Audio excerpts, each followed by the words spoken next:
You guys know speed walking, right? A lot of immigrant dads speed walk. I don't know if Mexican dad, do Indian dads speed walk? Yeah, speed walking is their thing, all right? My dad, speed walking, for you guys, you know, it's like where like the lower body moves, upper body straight. There's a lot of just... And they're very angry that this is bullshit. Why did I come to this country? I had to leave my country to come here and walk these streets. This is bullshit. My dad used to speed walk, and he used to take us with him to go speed walking when I was like 8 years old. On a Saturday, I'd be asleep. My dad, come on, wake up, we're gonna go speed walking. I was like, Dad, I'm 8 years old, I'm trying to sleep, we're gonna go speed walking. We'd go out to speed walk. He was twice my size, so he would just walk away from me. And I think that's how immigrant dads spent quality time with their kids. Yeah. They would take you out and walk away because they wanted to tell you that life is hard. Right? They'd be like, come on, son, keep up. There might be a revolution. You have to escape. Let's go. Keep up. This is training for the next revolution. Keep up.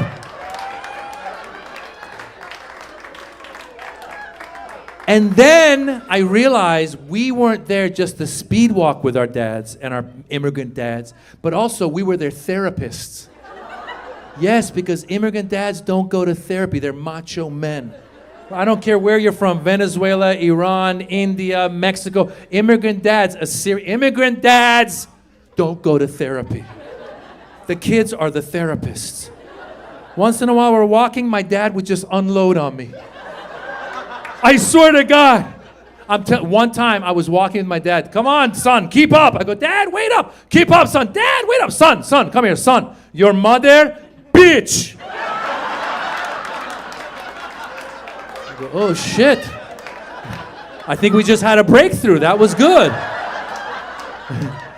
Your next session is gonna be free. That was really good. It was a different world. Different world. Parenting was different.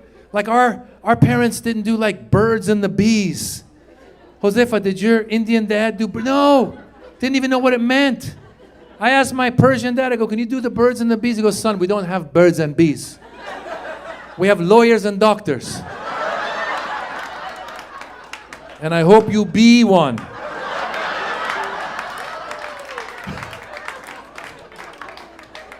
You know how I learned about the birds and the bees? This is how I learned. When I was in the 7th grade, my friend David was walking home one day from school.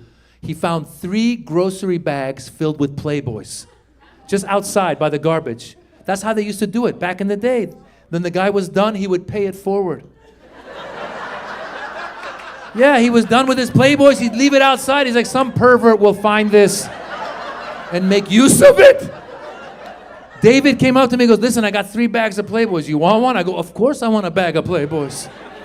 I took it home, I taught myself the birds and the bees. I was very good at it, thank you very much. Thank you. But then also having the immigrant entrepreneurial mentality, 6 months later, I took the bag to school and sold it to all the other boys. Made a profit, bought my first house. Thank you very much. Nobody did birds and the bees. Now we got to do birds and bees. I stumbled into the birds and the bees. Who's got young kids here? Who's got young kids? Anybody? There you go. How old are your kids? 12 and 18. There you go. How old are your kids? 17. Did either of you do birds and bees with your kid, the sex talk? Did you do it? You did, right? And you kind of did, right? You were like, here, let me get you started. Right? You're like, here's a man, here's a woman, and here's a magazine. Go figure it out. No, listen, I didn't even mean to. I didn't mean to do the birds and the bees. I stumbled into it because we read books as parents now. We read books. And the book says if your kids ever ask you a question, answer them honestly. That's what you got to do, right? So I was watching when my daughter was 8 and my son was 10. I was watching a TV show with them. First of all, as your boy gets into his like teenage years, boys get a little spaced out. Like Dara's a smart guy, but he's a little just, oh. And girls are sharp. You're sharp. My daughter is like CSI, FBI, CIA, all combined. She is paying attention. Guys, we were watching the TV show Blackish. Great show, right? Blackish. First episode of the whole show. I didn't know this was going to happen. I'm watching with the kids. First scene of the whole show. The father walks in to his high school son's room. He opens the door, and the high school son is about to masturbate. Like he's about to pull his underwear down. The dad opens the door. He sees it. He goes, "Oh!" And he walks out. And the son goes, "Oh!" And he jumps on the bed.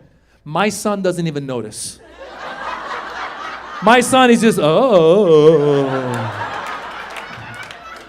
My daughter, right away, she goes, "What just happened?" I go, what just happened? Like, what just happened, like, on TV or in the world? In the world? She goes, "No, what just happened on TV?" And the whole time, I'm like, be honest, be honest, be honest, be honest. I go, "Okay, baby, this is what happened. This is what happened." I go, "Okay."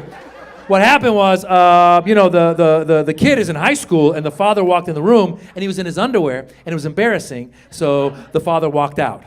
And she goes, "Oh, okay." I go, "Thank God I just dodged the bullet." Very next scene, the father goes into the mother. He goes, "Hey, I just caught our son playing with himself." Again, my son just, "Oh." My daughter, she goes, "What does that mean?" I go, "What does that mean?" She goes, "Yeah, what does that mean?" I go, "What is that? What is that?" Okay, be honest, be honest, be honest, be honest. Okay, what that means? I go, okay, playing with it. What that means, playing with it. What that means, playing with yourself. What that means is once in a while, when boys are in high school, they just squeeze their pee-pee, just a little squeeze, just a poo-poo-poo-poo, just a poo-poo-poo-poo, just a little poo-poo-poo-poo, poo-poo-poo-poo. She looked at me like, "What the fuck?"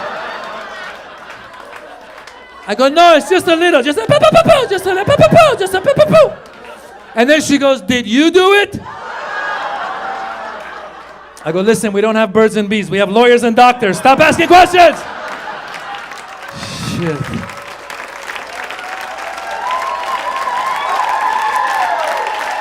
Oh. It's just ongoing. And in the middle of all that, we got a pandemic puppy. Anybody else here get a pandemic puppy? There you go. You got one? You got one? Which kind did you get? Chihuahua? There you go. You guys live together? Fantastic. You said no? You said yes? Some weird shit's happening right now. Because Amir thinks they live together. Elizabeth's like, "No, motherfucker, you don't pay rent."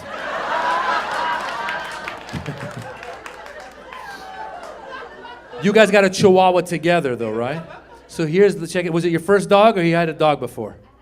Yeah. See, I'd never had a dog. I never had a dog before the pandemic because, again, a lot of cultures aren't dog people. Like when I was a kid in Iran, like I wanted a dog. Iranians weren't big dog people when I was in Iran, right, Mr. Delsha? We weren't big. When I was a kid, I asked my dad for a dog. He got me a rooster. I swear to God, I'm not making it up. Every once in a while I hear, "Cuckoo!" And my dad, "That's your dog, that's your dog." I went to school, they go, "Draw a dog." I drew a rooster. They go, "This guy's a fucking idiot." Then we came to America. America, everybody's got a dog. Americans love their dogs. So when I came to America, we came when I was 6. At the age of 7, I wanted a dog. So I went to my dad. Again, I wanted a dog. And again, my dad, macho Persian man, didn't even know how he could go about getting a dog. So he had another friend who was another macho Persian dude who had 2 dogs. So he goes to that guy, goes, "Hey, listen, you have 2 dogs, give me 1 dog." And the guy's like, "Sure, take dog." Not one of them thought for 1 minute that these 2 dogs have grown up together, they're gonna miss each other. Yeah, don't awe the dog, awe me. I was 7 years old. This dog showed up. It was the saddest dog you've ever seen. Oh my God, you don't even know. I would try to take him for a walk. I'd be like, "Come on, Lassie, let's go for a walk." He was like, "Fuck you, my name's not Lassie. I'm gonna stay home and listen to sad music. Hello, darkness, my old friend." After 2 days, my dad goes, "Listen, dog doesn't like you, give dog back." I go, "But I like the dog." "Dog doesn't like you, give dog back." I go, I want the dog. He goes, you're lucky you can give dog back. Your mother doesn't like me. I can't give her back. Give dog back. So we gave the dog back. And I didn't have a dog until the pandemic. I was sitting there with my wife and kids. I have a request. Wives, girlfriends, please don't ask your husbands a question when you've already made up your mind on the answer. This is bullshit. You guys do this all the time. Right? Like you'd be sitting around, right? Someone a little, yeah, you're really, there you go. Those two guys are upset. You know what I'm saying? You'll be sitting around and your wife will be like, should we get sushi for dinner? Right? And you'll be like, you know, I'm not in the mood for sushi. They'll be like, you're never in the mood for, when are you ever in the mood? If you want the sushi, get the fucking sushi! I'll eat whatever you give me! My wife pulled that shit with the dog. We're watching TV. My wife goes, should we get a dog? I go, babe, I don't know if it's the right time for a dog. There's a pandemic, there's protests, there's an election. It's not the right time. She goes, you never say it's the right time. When is it ever going to be the right time? I go, woman, if you already know you want the dog, then why are you asking mine? Just get the fucking dog. And then she pulls this bullshit. She goes, let's just go look at the puppies. What kind of bullshit? Wife negotiating tactic. Indian negotiating. I don't know what that was.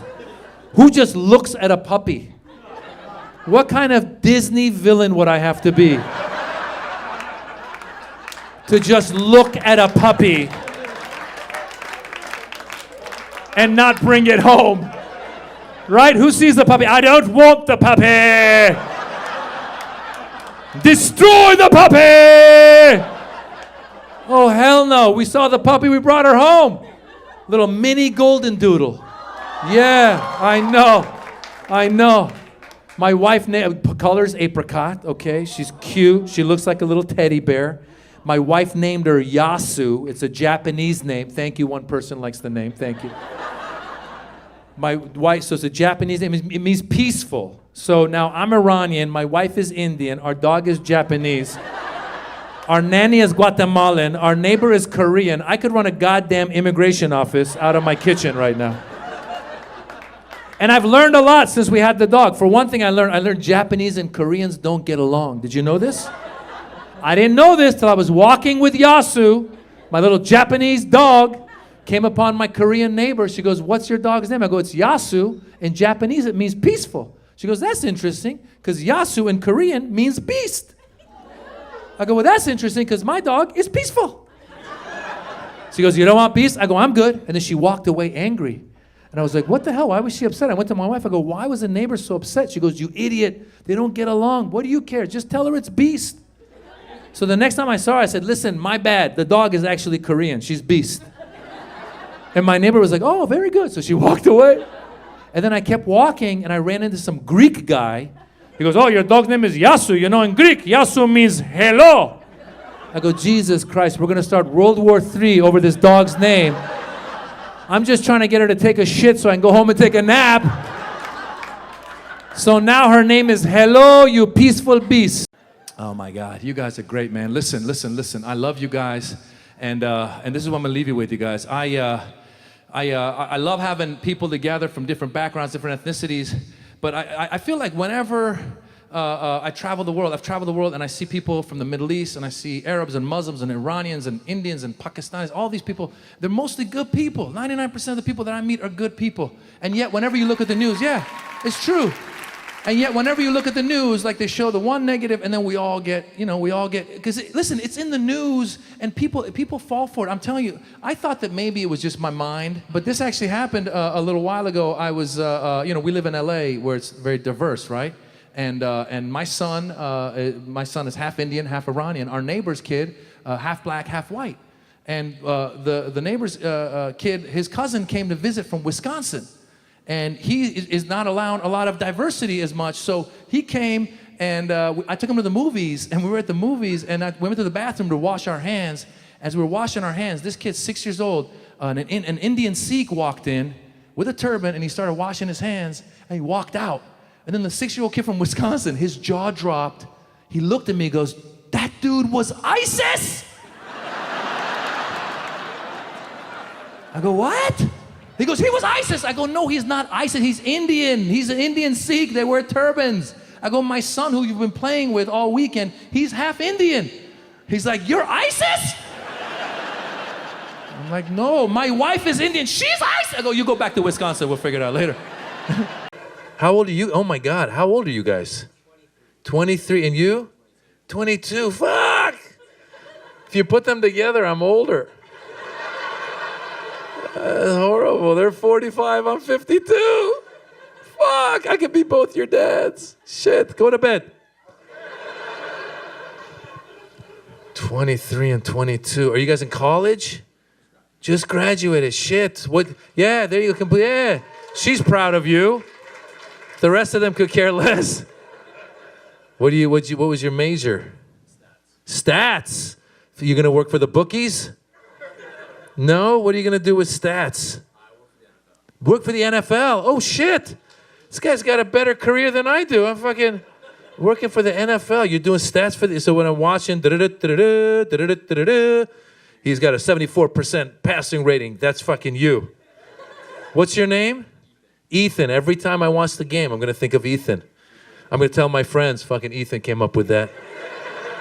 Yeah. Third and 9, that was Ethan. He just did that. Yeah, that's my friend, Ethan. I know him, yeah. Oh shit. And what did you graduate with?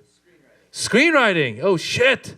And are you as far along as Ethan? Are you? No. Yeah. I know. You don't have to even answer. I mean, I'm in Hollywood. I know. It's gonna take a while.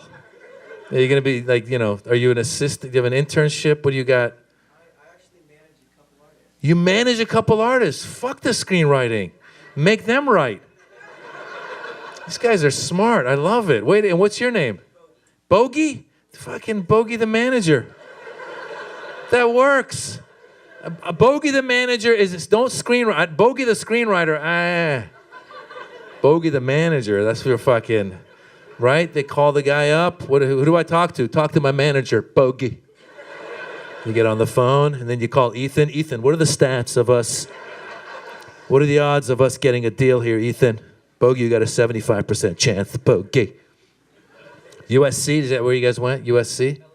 LMU. Okay, calm down. LMU. Hey, what have you? These guys are fucking. What'd you major in? Oh shit.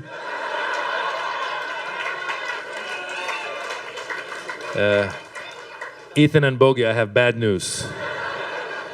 She just kicked your asses. She's like, neuroscience. I'm saving people's brains. Have you graduated? This year, all right. And you're gonna be a brains? Yes. You're so nice. She's the only one that cares. The rest of you don't care about education. The rest of you are like, whatever, neuroscientist.